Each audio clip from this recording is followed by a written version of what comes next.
मम्मा मम्मा, जंगल के सभी पक्षियों के पास नए साल के लिए बहुत से अच्छे अच्छे कपड़े हैं और इन सब पक्षियों ने बाजार जाकर अपने लिए बहुत से खरीदारी कर ली है। अरे मम्मा, हम नए साल के कपड़े लेने के लिए बाजार कब जाएंगे? अरे बेटा, तुम उदास क्यों हो रहे हो?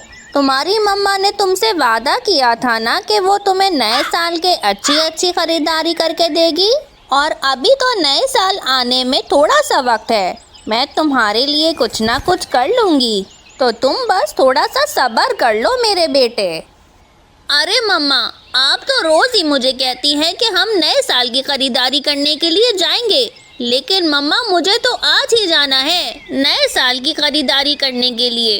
अब कल ही तो नया साल शुरू हो रहा है और हमने अभी तक नए साल की खरीदारी नहीं की है। अच्छा बेटा, ठीक है, मुझे अब थोड़ा सा काम है, मैं वो काम करके आ जाऊं, फिर हम दोनों जाएंगे नए साल की खरीदारी करने के लिए। अच्छा ठीक है मम्मा, आप जल्दी से जाकर अपना काम करके आ जाएं, फिर हम खरीदारी करने के लिए जाएंगे। अरे मम्मा, मैं अपना सूट भी लूँगा और नए नए अच्छे से जूते भी लूँगा और हम नए साल के लिए एक बड़ा सा केक भी लेंगे और मैं अपने सारे दोस्तों को नए साल पर अपने घर में दावत दूंगा और हम इस तरह से नया साल मनाएंगे। बबलू चिड़ा अब बहुत ही ज्यादा खुश हो जाता है, लेकिन दूसरी तरफ नीलो चिड़िया बहुत ही ज्यादा परेशान होकर वहाँ से चली जाती है। अरे मैंने तो सोचा था कि मैं कहीं ना कहीं जाकर काम कर लूंगी और इसके बदले में मुझे जो पैसे मिलेंगे मैं इनसे अपने बेटे को नए साल की खरीदारी करके दूंगी, लेकिन इतने दिनों से मुझे तो कोई काम ही नहीं मिला है और इधर बबलू चिड़ा नए साल के लिए कपड़े और जूते लेने की जिद कर रहा है। अरे मैं अब इतने पैसे कहाँ से लाऊं कि मैं इसे नए कपड़े और जूते लेकर दूं? इतना कहकर नीलो चिड़िया कुछ सोचने लगती है। अरे क्यों ना मैं गोरी कौवी के पास चली जाऊं और इससे कुछ पैसे उधार ले लूं और फिर जब मुझे कोई काम मिले तो मैं इस गोरी कौवी को सारे के सारे पैसे लौटा दूंगी। इस तरह से मैं अपने बेटे को नए साल की खरीदारी भी करके दे सकती हूँ। अरे आओ आओ नीलो बहन, आज कैसे तुम मेरे घर आ गई? अरे गोरी बहन, मुझे तुमसे एक बहुत ही जरूरी काम है। क्या तुम मुझे कुछ दिनों के लिए कुछ पैसे उधार दे सकती हो? मैं तुम्हें आहिस्ता आहिस्ता सब पैसे लौटा दूंगी।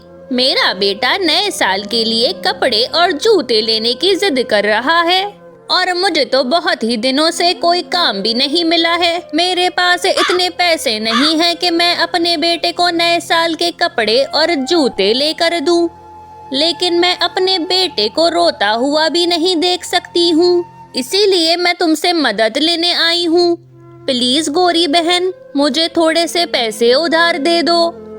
अरे अरे नीलो बहन, ये तुम क्या कह रही हो? मेरे पास तो पैसे बिल्कुल भी नहीं है और जो पैसे थे इनमें से मैंने अपने बेटे शानो के लिए नए साल के कपड़े और जूते ले लिए हैं। अब तो मेरे पास कोई भी पैसे नहीं है। माफ करना नीलो बहन, मैं तुम्हें पैसे नहीं दे सकती क्योंकि मेरे पास तो बिल्कुल भी पैसे नहीं है। नीलो चिड़िया उदास बैठी गोरी कौवी की बातें सुन रही होती है। अरे बहन, बुरा मत मनाना मेरी बात का, लेकिन अगर तुम्हारे पास पैसे नहीं थे तो तुमने अपने बेटे को क्यों कहा कि तुम इसे नए साल के कपड़े और जूते लेकर दोगी? क्या तुम्हारा बेटा मेरे बेटे का मुकाबला करेगा? तुम रही लोगों के घरों में काम करने वाली, भला तुम कैसे अपने बेटे को ब्रांडेड कपड़े और जूते लेकर दे सकती हो? अरे नीलो बहन, नाराज मत होना, लेकिन ये तुम्हारे लिए अच्छा होगा कि तुम अपने बेटे को समझा लो। अभी तो ये छोटा है और ऐसी फरमाइशें कर रहा है और जब बड़ा होगा तो पता नहीं तुम्हारा क्या करेगा।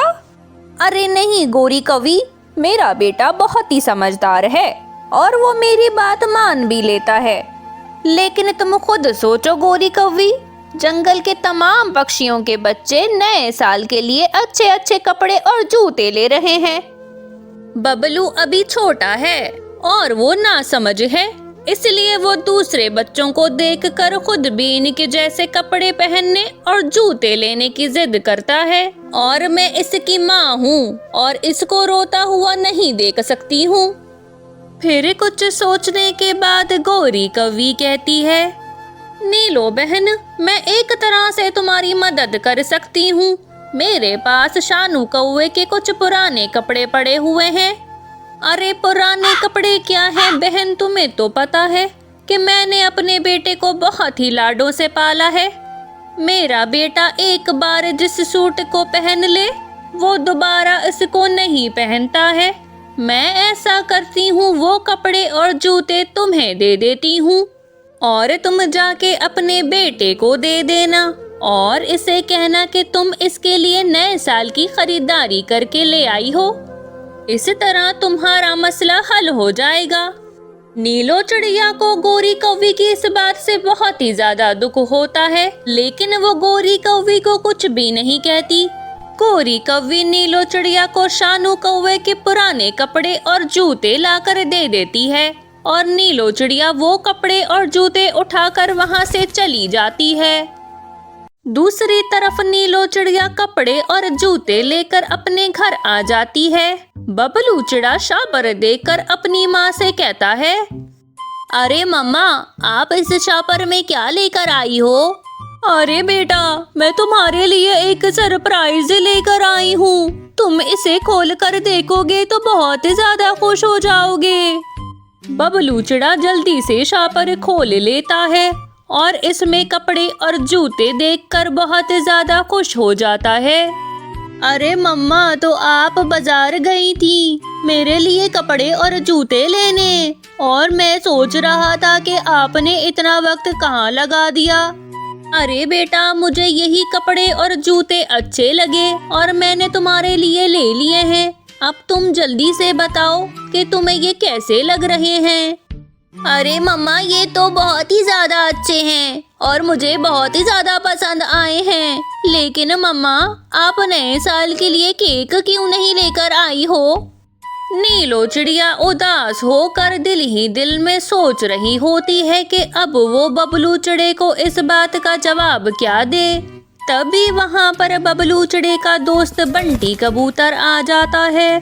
अरे मेरे दोस्त, मेरे यार, तुम्हें केक लेने की बिल्कुल भी चिंता नहीं करनी चाहिए, बल्कि मैं तुम्हें नए साल की पार्टी की दावत देने आया हूँ।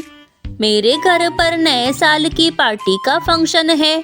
मैंने और मेरी मम्मा ने जंगल के तमाम पक्षियों को बुलाया है और सब पक्षी मेरे घर पे मिलकर वो केक काटेंगे और नए साल का जश्न मनाएंगे। अरे बंटी भाई, फिर तो कल बहुत ज्यादा मजा आने वाला है। हाँ मेरे यार, तुम बिल्कुल ठीक कह रहे हो। अच्छा बबलू, अब मैं चलता हूँ। मुझे दूसरे पक्षी के घर पे नए साल के फंक्शन की दावत भी देने जाना है और फिर रात भी होने वाली है। इतना कहकर बंटी कबूतर वहाँ से चला जाता है और दूसरी तरफ नीलो चिड़िया बबलू को खुश देखकर बहुत ही ज्यादा खुश हो जाती है। फिर रात हो जाती है। नीलो चिड़िया और बबलू आराम से अपने घर में सो जाते हैं। सुबह होते ही बबलू नए कपड़े और जूते पहन लेता है और अपनी माँ से कहता है, अच्छा मम्मा, मैं अब बंटी के घर जा रहा हूँ, आप भी थोड़ी देर तक वहाँ पर आ जाना। इतना कहकर बबलू बंटी के घर की तरफ चला जाता है। बंटी का घर बहुत ही खूबसूरत सजा हुआ होता है। फिर आहिस्ता आहिस्ता जंगल के तमाम पक्षी बंटी कबूतर के घर पर जमा होना शुरू हो जाते हैं। गौरी कौवी और इसका बेटा शानू कौवा भी वहां पर आ जाते हैं। बबलू को बंटी के साथ देखकर शानू कौवे को बहुत ज्यादा गुस्सा लगता है और वो अपनी माँ से कहने लगता है, मम्मा मम्मा देखो, बंटी कबूतर ने मेरे साथ बिल्कुल भी अच्छा नहीं किया है। मुझे छोड़कर वो 2 टके के बबलू को साथ घूम फिर रहा है। अरे तू रुक बबलू, तुझे तो मैं अच्छी तरह देखता हूँ। इतना कहकर शानू कौवा बबलू और बंटी के पास चला जाता है। अरे आओ आओ शानू कौवे, आ जाओ, हम सब मिलकर नए साल का केक काटते हैं। शानू कौवा गुस्से में होकर कहता है, अरे बंटी, अब इसकी कोई जरूरत नहीं। तुम अब बबलू के साथ मिलकर ही नए साल का केक काट लो। ये सुनकर बबलू कहता, हाय, अरे शानू तुम नाराज मत हो, आओ हम सब मिलकर नए साल का केक काटते हैं। अरे बबलू, तुम तो मेरे मुंह भी ना लगो। रुको, मैं तुम्हारी असलियत इन सब पक्षियों को बताता हूँ।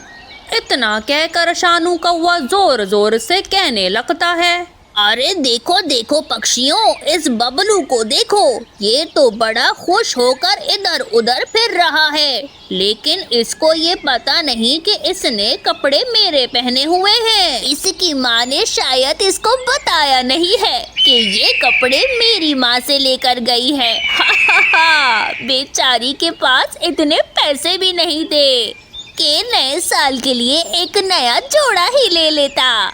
इसकी माँ आई थी मेरे घर मेरी माँ से पैसे लेने के लिए, और मेरी माँ ने इसे पुराना सूट और जूते दे दिए, और ये पागल खुश हो गया कि इसकी माँ इसके लिए बाजार से नया सूट और जूते लेकर आई है। हा हा हा हा। और अब भी यही समझ रहा है कि इसने नया सूट और जूते पहने हुए हैं। लेकिन चलो, अब तो हम सबको पता चल गई है ना इस बबलू की असलियत। ये सुनकर बबलू बहुत ही ज्यादा रोने लग जाता है। जंगल के पक्षी हैरान होकर इधर उधर देखने लग जाते हैं। अपने बेटे को रोता देख नीलो चिड़िया भी रोने लग जाती है। ये सब देखकर जंगल का सरदार मिट्टू महाराज कहता है, नीलो चिड़िया और बबलू, तुम दोनों को परेशान होने की बिल्कुल भी जरूरत नहीं है। अरे शानू कौवे के बच्चे, तुम्हारी हिम्मत कैसे हुई ये सबके सामने नीलो चिड़िया और बबलू को बातें सुनाने की। नीलो चिड़िया और बबलू जैसे भी हैं तुमसे तो बहुत ही अच्छे हैं। अरे गोरी कौवी, तुमने अपने बेटे को यही सिखाया है। तुम्हें और तुम्हारे बेटे को शर्म आनी चाहिए। अगर तुम दोनों को किसी गरीब की मदद कर दी थी तो सब पक्षियों के सामने ये बात बताने की क्या जरूरत थी। अरे महाराज, शानू कौवे को माफ कर दें, ये बच्चा है, मैं इसे समझाऊंगी, आइंदा ऐसा नहीं करेगा। अरे गोरी कौवी, तुम्हें और तुम्हारे बेटे को इस बात की सजा जरूर मिलेगी। तुम दोनों अभी और इसी वक्त अपना सामान उठाओ और इस जंगल से निकल जाओ, क्योंकि तुम जैसे पक्षियों की मेरे जंगल में कोई जगह नहीं है। फिर महाराज गोरी कौवी और शानू कौवे को वहाँ से निकाल देते हैं।